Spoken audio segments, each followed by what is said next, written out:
YCP boss Jagan గత కొంతకాలంగా వరుసగా బెంగళూరుకు వెళ్లొస్తున్నారు. ఆయన ఎందుకు ఈ రాకపోకలు కొనసాగిస్తున్నారో ఎవరికీ అంతుచిక్కడం లేదట. కానీ తాజాగా ఆయన బెంగళూరు పర్యటన మాత్రం రాష్ట్ర రాజకీయాల్లో బిగ్ డిబేట్ గా మారింది. గురువారం వక్ఫ్ బోర్డు సవరణ బిల్లుపై పార్లమెంట్లో ఇండియా కూటమి వాదనతో జత కలిపింది వైసీపీ. సరిగ్గా ఆ రోజే జగన్ బెంగళూరు పర్యటన ఖరారు కావడం ఆసక్తికరంగా మారింది. ఇది అప్పటికప్పుడు ఫిక్స్ చేసుకున్న షెడ్యూలా అనే విషయంలో క్లారిటీ లేకపోయినా ఇండియా కూటమి వైపు జగన్ అడుగులు వేస్తున్నారన్న ప్రచారం నేపథ్యంలో పార్లమెంటులో ఇండియా కూటమికి మద్దతుగా నిలవటం, ఆ తర్వాతే ఈ పర్యటన వివరాలు బయటకు రావడం రాజకీయంగా చర్చనీయాంశంగా అవుతోంది. ఇప్పటికే నెల రోజుల్లో 4 సార్లు బెంగళూరు వెళ్లిన జగన్ అక్కడ ఎవరిని కలుస్తున్నారు అనేది క్లారిటీ లేదు.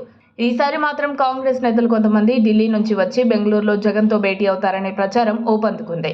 అన్నీ అనుకున్నట్టు జరిగితే ఆ తర్వాత రాహుల్ గాంధీ కూడా జగన్ను కలిసి ఇండియా కూటమిలో చేరాలని ఆహ్వానిస్తారనే ప్రచారం జరుగుతోంది.